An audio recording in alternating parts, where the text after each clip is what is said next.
The X-Zone radio and TV show is largely an opinion talk show. All opinions, comments, or statements of fact expressed by Rob McConnell's guests are strictly their own and are not to be construed as those of the X-Zone radio and TV show or in any manner endorsed by Rob McConnell, Relmar McConnell Media Company, Talkstar Radio Network, its affiliated stations, or employees.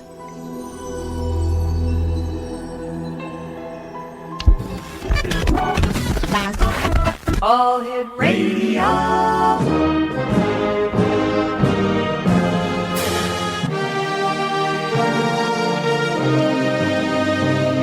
Welcome to the X Zone, a place where fact is fiction and fiction is reality. Now, here's your host, Rob McConnell.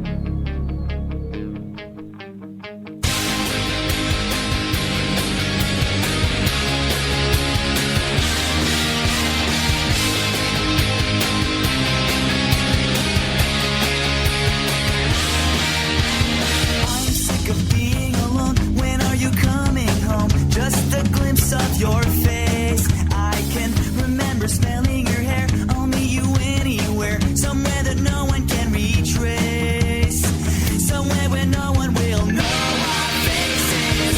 She has two arms to hold me, and four legs to wrap around me. She's not your typical girlfriend. She's my alien. Well, it sounds like she'd be an interesting girlfriend anyway. Welcome back to the X-Zone, everyone. My name is Rob McConnell. We're coming to you from our studios in Hamilton, Ontario, Canada on the Talkstar Radio Network. And joining us this hour is another good friend of the X-Zone. The first hour tonight we had Jim Mars with us, talking about his new book entitled The Sisterhood of the Rose. And now joining us is another good friend and another author who has a book out. Nick REDFERN is joining us from, once again, Texas. Nick's new book is entitled Contactee, A History of Alien-Human Interaction. And Nick, welcome back to the X-Zone. How are things in Texas? Hey, Rob. Things are good, thanks. How's it going with you? Well, it's going great. Getting ready for Christmas. Mind you, you know what? Christmas just isn't what it used to be. You know, when the kids were small and... That's right. It's... Kind of changes when you get older. It sure does. Coincidentally, I actually only live about 40 minutes drive from Jim. Oh, really? Yeah, he was on... Yeah, so we see each other now and again. He was just on before you. Oh, good. Congratulations on another new book, Contactee, A History of Alien Interaction. All right, what have you dug up? What have you found? What are you going to shock the world with this time, Mr. REDFERN?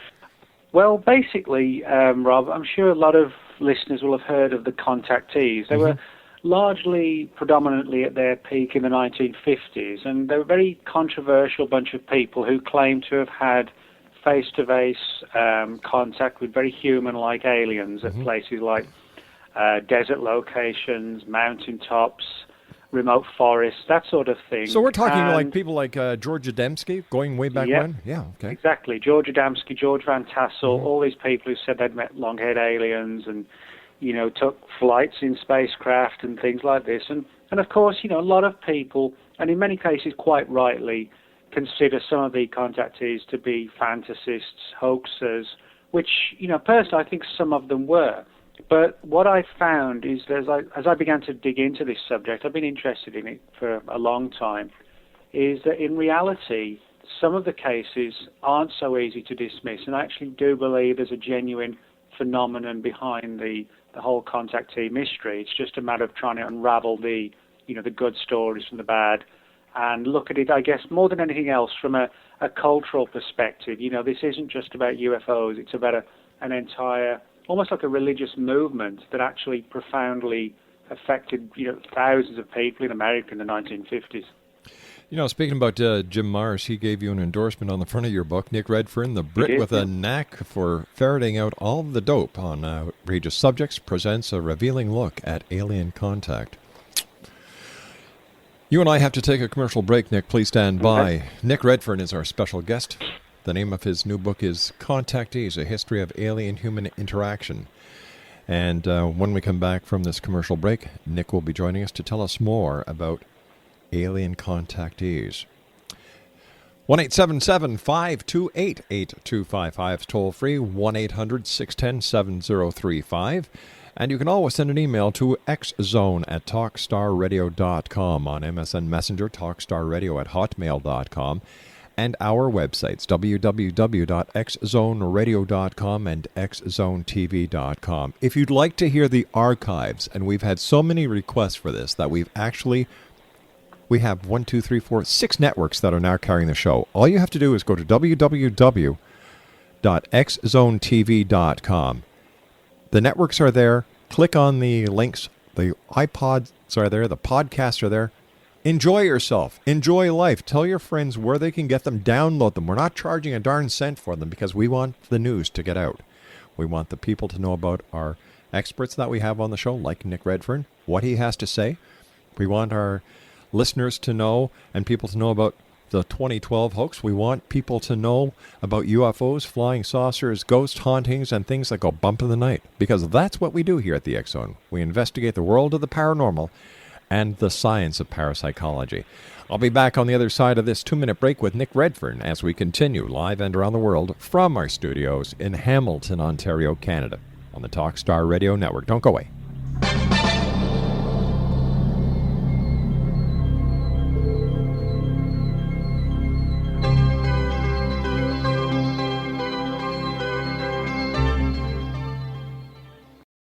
You're listening to the X Zone Radio Show with my good friend, Earthling Rob McConnell, live and around the world on Talkstar. www.xzoneradio.com.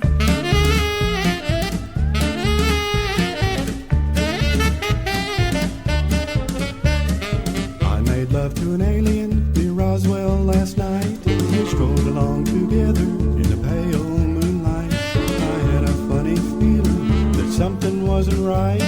I made love to an alien last night. When she gripped my hand, I was feeling mighty fine, but her fingers with mine would not intertwine. When I bent down and gazed into her eyes, they were big as donuts and blacker than the sky. 1-877-528-8255 is toll-free throughout the U.S., Canada, Alaska, and Hawaii. Worldwide, 1-800-610-7035. My guest this hour is Nick Redfern, originally from England. Nick Redfern now lives in Dallas, Texas, Metroplex area with his wife, Dana. He is the author of many books on UFOs, aliens, Bigfoot, werewolves, the Loch Ness Monster, where Rob McConnell found his wife, conspiracy theories, psychic powers, and Hollywood scandals. I was just kidding about where I found my wife, guys.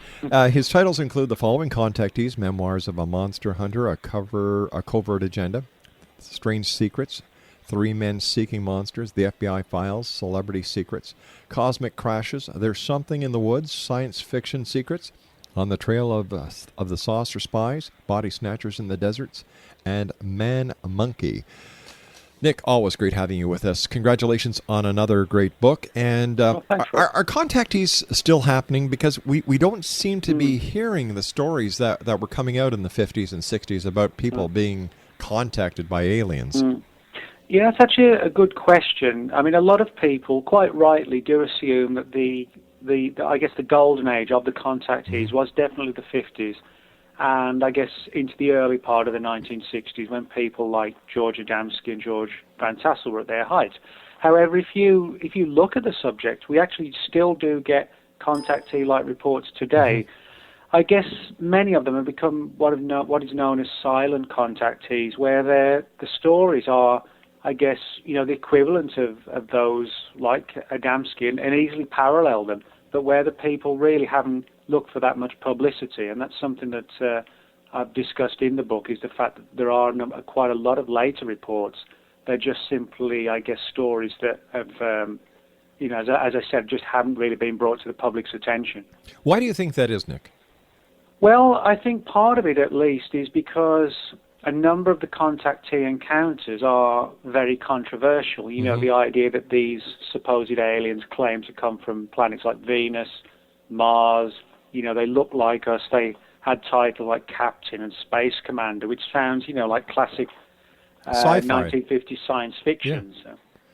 However, when you go throughout history, Nick, there seems to be contactees happening throughout history? For example, are the angels of early biblical times actually ETs? And was Mary, when she had the Immaculate Conception, was this an alien-human bonding? Well, this is something, Rob, that I point out in the book, is that you can actually find very deep parallels between ancient religious, meetings with higher beings that very, very closely parallel those of the contactees. For example, you look at the locations, desert locations, remote places. Somebody, is driven to go to one particular place, almost in like an altered state, and has this encounter with a higher being. Very, very, reminiscent of a lot of biblical books. Mm-hmm. What about cases like Billy Meyer?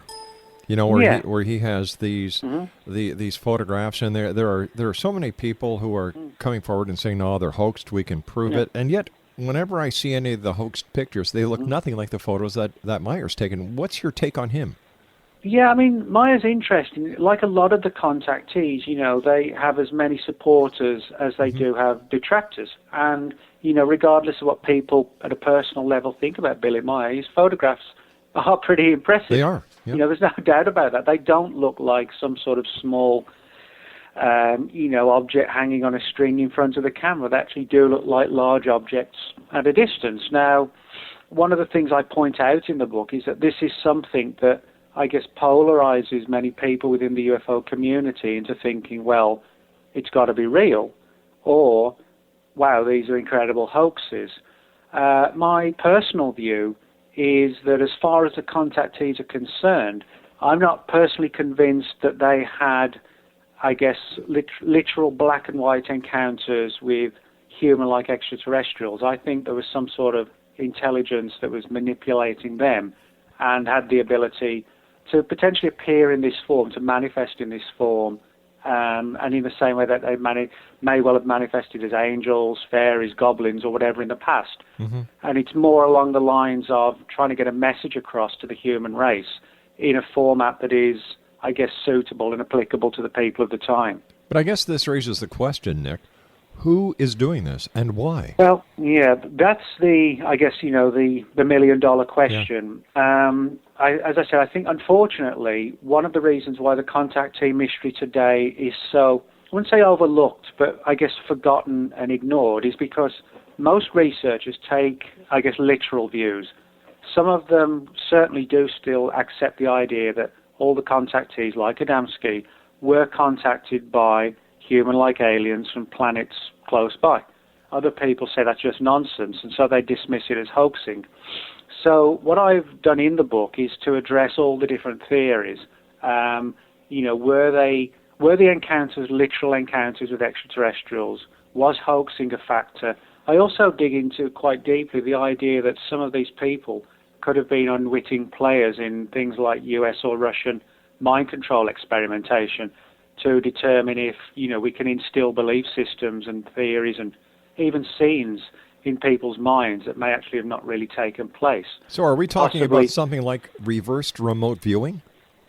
Well, yeah, something like that in some respects, but also, literally having people play out parts, play out roles where they contact, the contactees and portray themselves as human-like extraterrestrials, possibly with a view to, I guess, confusing the truth about the real UFO issue and making it look, truly bizarre by having all these outrageous contactee claims.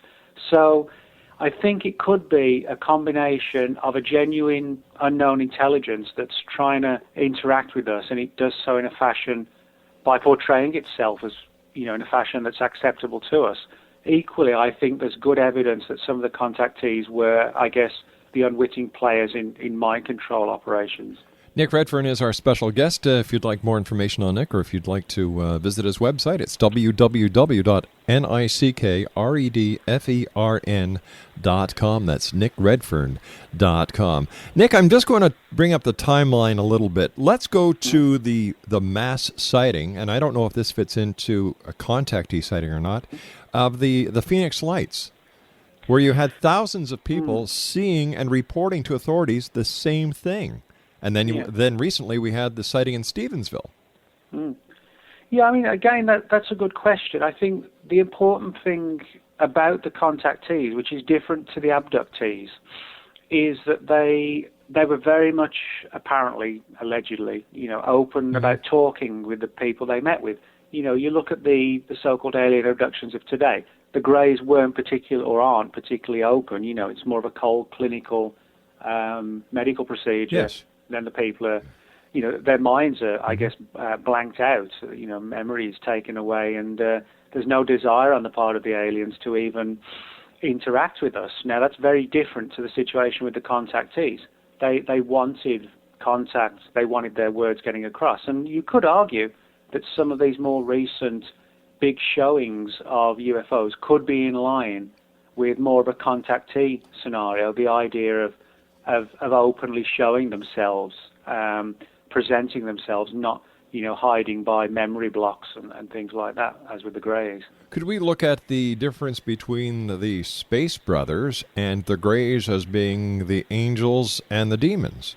Well, some people have done that. I point that out in the book, that, there is this theory that quite a few people actually hold, the idea that, the whole UFO phenomenon is very much like an angelic versus demonic one. The idea that you're quite right. The idea that the Greys are like the demonic evil creatures, and the Space Brothers are the modern day equivalent of angels. There's a lot of people who subscribe to that theory and suggest that the incarnation of these things being extraterrestrial is simply a modern day, I guess, equivalent of 2,000 years ago calling themselves angels and demons. It may well be. We don't really know what their real form is.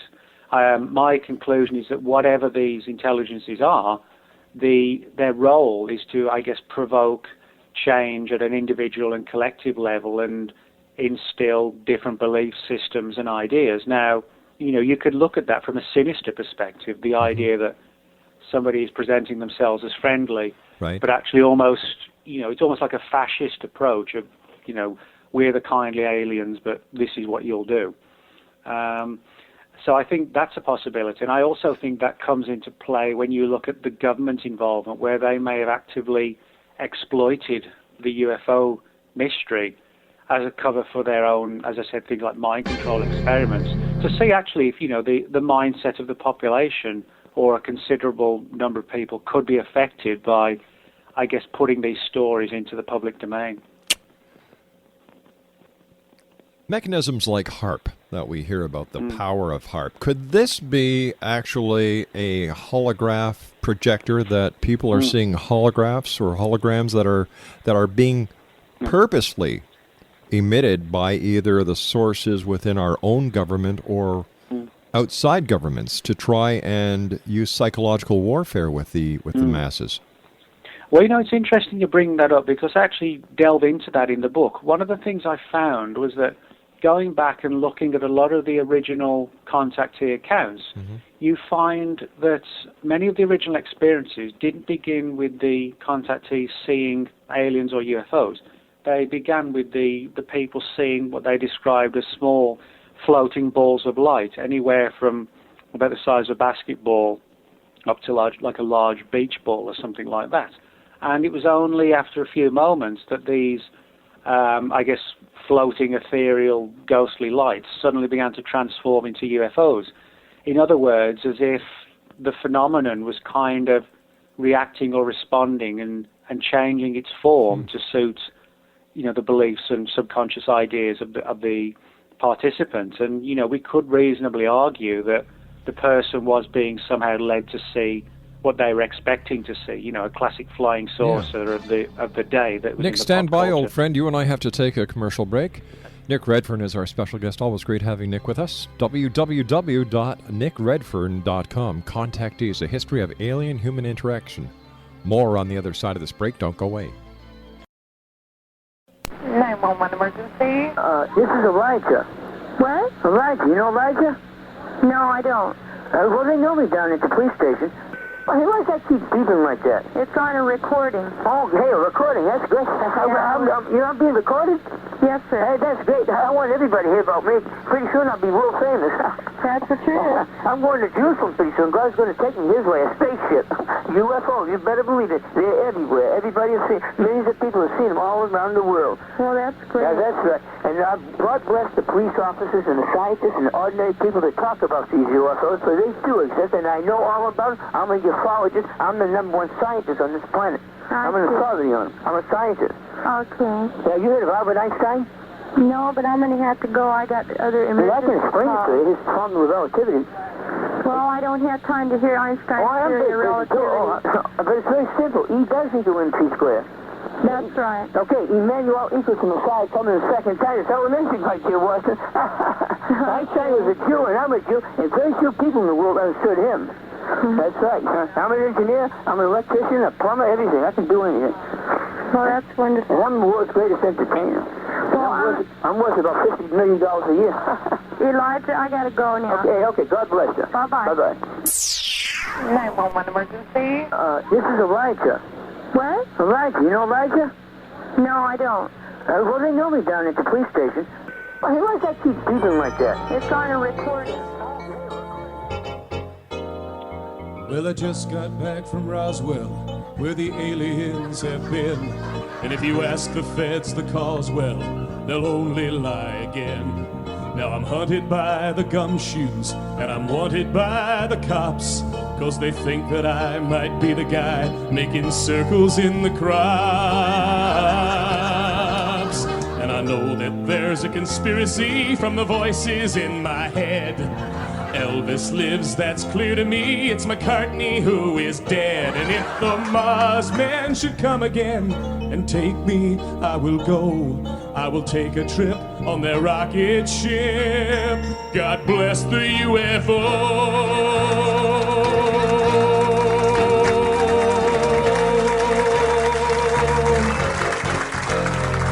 Give JFK this message. It's the Cuban Army's fault. And I know that Dave Koresh is alive inside a vault.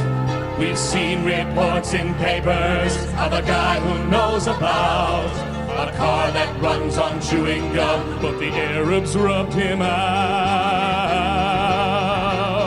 And we loudly warn that America is badly unprepared.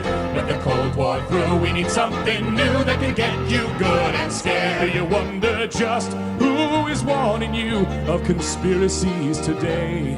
We're the ones who fill the rumor mill. We are the CIA. Welcome back to the X Zone, everyone. Nick Redfern is our special guest. www.nickredfern.com. Nick, before we went to the news break at the bottom of the hour, we were talking about the possibility of mechanisms like HARP actually causing holograms, and you know, whether it's by the government here, the shadow government, or unfriendly governments. Could they be, in fact, trying to use the UFO phenomenon as a psychological war tactic? Yeah, that's something I discuss quite deeply in the book. For example, there's a whole chapter in there on the way in which certain people in U.S. intelligence, for example, were concerned that because some of the contactees were saying their space brother contacts supposedly had, I guess, like almost like communist beliefs and leanings, there was actually a theory discussed in the official world that, well, you know, could some of these so-called space brothers actually be Russian spies posing as aliens, as crazy as it sounds, but, you know, during the Cold War, certainly the operations and projects did follow some weird paths. Now, of course, today, with technology far more advanced than in the 1950s, you know, it's not certainly beyond the realms of possibility or even probability that someone could potentially be creating holograms of UFOs and, you know, to really hammer home the idea that this is something extraterrestrial when it may actually not be. What's the link, Nick, between contactees, space brothers, and the crop circle mystery, if any? Yeah, well, this is a weird one. Crop circles, you know, they've been found all around the world, but they are, I suppose, still predominantly a British phenomenon. You know, every summer, a lot of crop circles found in the fields in the south counties of England. And a number of reports have been filed and sightings documented of people who said they've seen, I guess, like long-haired, human-like beings in the crop circles, which, you know, when they've approached them, they don't just look like the average crop circle researcher or tourist. You know, there's things very odd about them. For example, not just the long hair, but in some cases actually sort of appeared and vanished in the blink of an eye. Wow. Or, for example, a source has been seen overhead. Things like this. So, you know, it's a strange scenario, but there are people who have gone into crop circles and had these experiences where, again, like a space brother will come up to them and try and impart wisdom and, you know, live your life like this. This is what the human race needs to do to, I guess, improve itself and, you know, prevent its destruction. And then they'll just vanish in the blink of an eye. So very much like a modern-day equivalent of some of these early 50s and 60s cases. When we talk about people like Adamski, Van Tassel, and others, why do the Space Brothers or the extraterrestrials, the Greys, make contact with people like this instead of, and I've asked this question 1,000 times, land in front of the White House, land on Parliament Hill in Ottawa, and land at Buckingham Palace at the same time? Well, you know, that is the big, you know, that's one of the other million-dollar questions. Admittedly, you know, we're speculating. I think one possibility is that if we take some of these stories literally, I think the common sense and rational answer would be that the UFO intelligences are concerned that if they land at an open level, at a governmental level, you know, they may well be detained, taken into custody, and put in isolation. I think if you look at the contactee stories particularly, again, if they're true, what it seems to be the case that the aliens were trying to do was not land and say, you know, take me to your leader in like a classic sci-fi scenario. They're actually trying to provoke change in the general public. And, you know, you could argue that going to the government's the worst thing to do because governments have their own, I guess, their own beliefs and ideas about how society should be run. What they were trying to do, I think, was bypass the government and go direct to the society. But everything that I've heard about George Adamski goes against that theory. In what do you mean? In what respect? Well, George Adamski was a nobody. No, that's what I mean. I think the idea was potentially to go to the general public and then, I guess, sort of instill in them the idea that you will be like a new guru or something to get the word out. I understand that, and I appreciate that, Nick. But what I'm saying is, if these are intelligent beings who can traverse the universe, why would they not do their homework and pick somebody in the public, like Oprah, for example, who could actually make that difference instead of George Adamski in the middle of the California desert? Yeah, I mean, that's a good point. And, you know, again, it hits home the unreality of a lot of these cases, which, again, is something I point out in the book. That's one of the characteristics of many of the contactee cases is that they kind of defy common sense. And that is one of the key points you just hit home. And if there are only one or two of these stories, you know, I think we could dismiss them just as hoaxes, etc., or fantasies. But when you find there's literally thousands, and some where the people really have never hardly spoken out at all, if ever, you begin to realize that despite these areas where common sense seems to go out the window, we're still getting these same patterns. It's almost as if some, you know, cosmic force that just says, I'm going to pick that person, and they're going to be the one to do the job without any sort of rational thinking behind it, which, you know, you would argue that aliens should be rational, but, you know, who knows what goes through the mind of an alien. That's if indeed true. it's aliens, you know, and it isn't some sort of weird psychological operation. Is there any thread psychologically, medically, or physically that is common in all the contactees? Well, I mean, the one thread more than any other that I've found is that many of the contactee experiences seem to occur in what you might call altered states. Sometimes where the person was like awoken from sleep, you know, and they were in a awake state when the experience began, as if possibly the sleep state was maybe even manipulated, and perhaps they were still in the dream state and seeing something they believe they were seeing wide awake, but actually something was manipulating their actual dream state of mind. Others, felt compelled to go out to remote locations in the desert and actually felt almost strange, as if they were in like a state of unreality. So this is something I've found time and again, is that these incidents and events don't seem to occur at random, where somebody's driving down the road and accidentally comes across a source and then they're invited on board or whatever. It's almost as if the incident is staged for them and they're put into some sort of semi-hypnotic state, which, might explain some of the stranger aspects of the stories told and the alleged fantastic ships that the people claim to have seen. If it's all stage managed, very carefully stage managed and programmed in an altered state, that could, pretty much allow for any scenario to develop. And then you've got people like Real from the International Raelian Association, who I now believe they have over 60,000 members worldwide. And Real's story parallels Billy Myers. It parallels George Adamski's.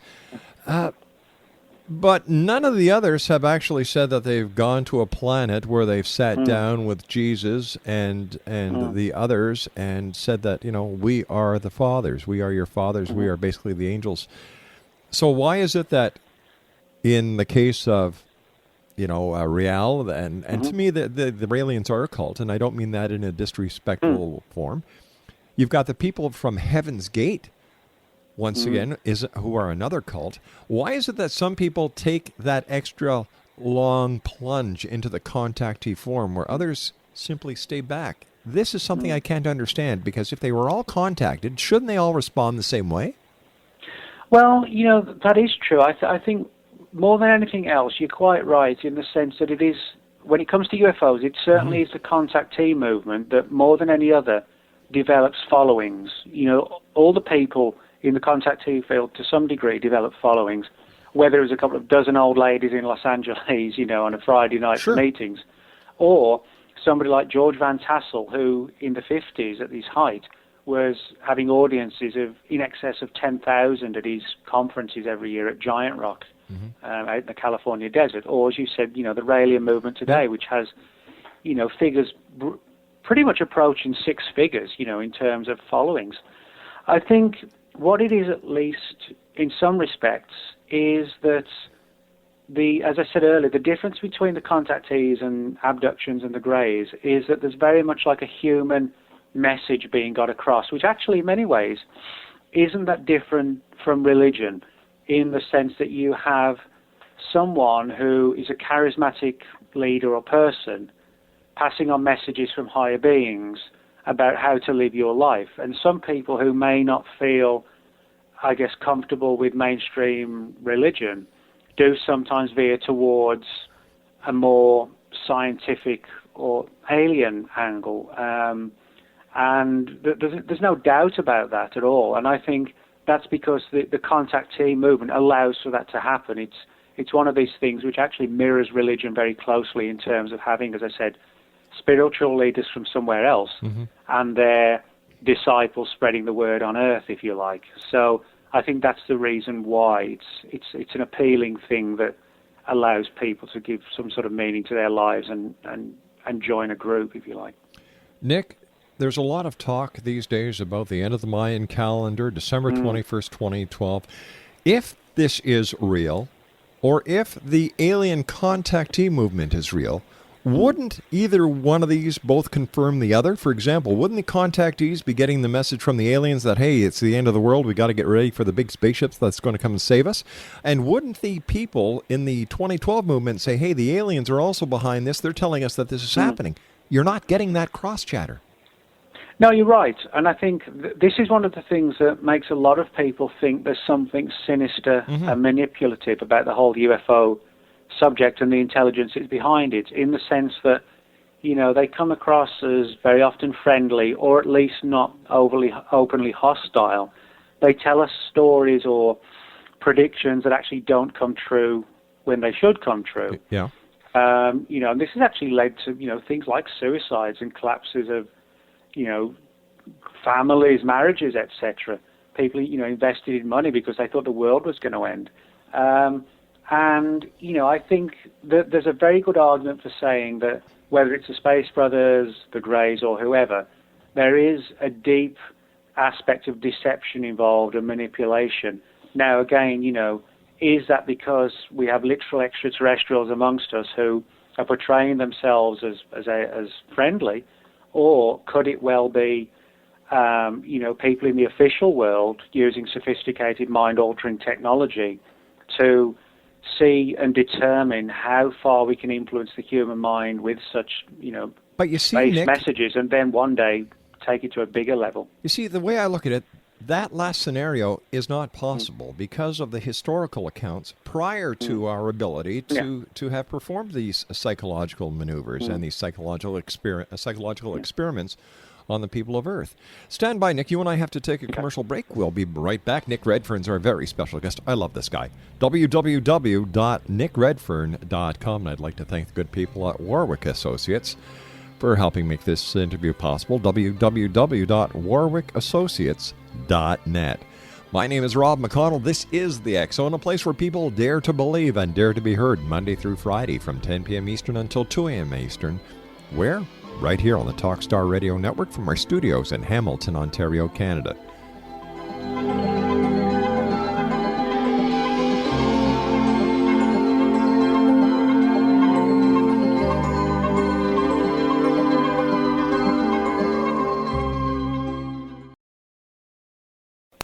This is the evening news. Let's go now to our field reporter, Ronaldo Riviera. This is Ronaldo Riviera on the banks of the stinky, muddy river with Mr. R.V. Frisbee, who claims to have witnessed something truly fantastic. Mr. Frisbee, could you tell us what you saw? Yeah, I was just hunkered down over there putting a stink wad on my trot line, and the short hairs just stood straight out on the back of my neck, and I turned around, and there's this big orange thing, them purple lights on it, comes swooping over them pine trees and just hoovered over the Winnebago there. Inez run out and throwed a skillet at it, and then she scissored and run back in up on the hide of bed. About that time, little trap door opened up, little stair steps come down, this little pink bald-headed guy stuck his head out. Now, I seen that movie, Close Encounters. I just walked on over there big as I can, looked up in there, and there he was. There who was? I saw Elvis in a UFO, sitting there with Howard Hughes. I saw Elvis in a UFO, Jimmy Hoffa was in there too. Nick Redfern's my special guest, www.nickredfern.com. Nick, as always, it's great having you on the show. Congratulations on another great book, X Zone Nation.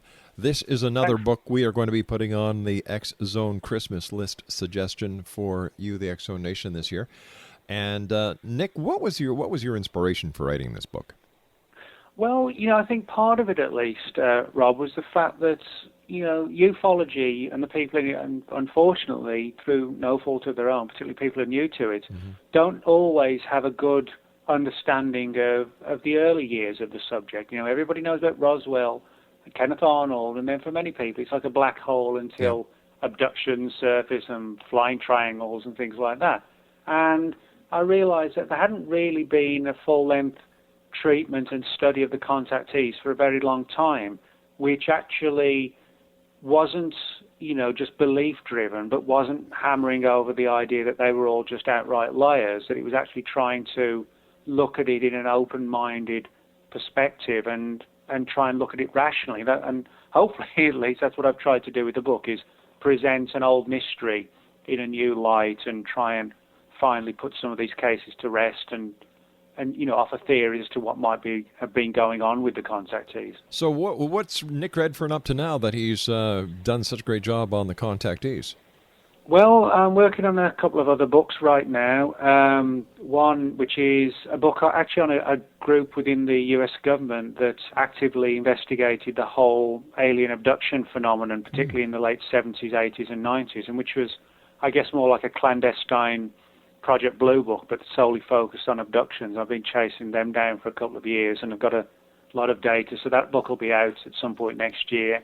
And working on a couple of cryptozoology books, one on Bigfoot and one on a particular area of England where I used to live, detailing all the weird creatures in that particular area. So I've got a few books I've got to finish in the next few months. Nick, it's always a great pleasure having you on the show. From our home to yours, a very Merry Christmas and a Happy New Year. You too. And where can people get copies of your book? Well, it's called Contactee, published by New Page, and all the usual good book-selling outlets, both online and bookshops as well. Exonation, the name of the book is Contactee, is a history of alien-human interaction. Nick Redfern has been our special guest this hour. Visit his website, www.nickredfern.com. That's www.nickredfern.com. Don't forget, Exonation, this Saturday and Sunday, the 21st and the 22nd of November, the father of remote viewing is going to be in Toronto giving a workshop. Russell Targ himself is going to be in Toronto. 2-day lectures, 2-day workshop. Limited seating. Reservations are needed. No tickets at the door. For more information, www.xzone-radio.com/RussellTarg.htm. I'll be back on the other side of this commercial break at 6.5 minutes past as the X Zone continues live from our studios in Hamilton, Ontario, Canada on the Talkstar Radio Network.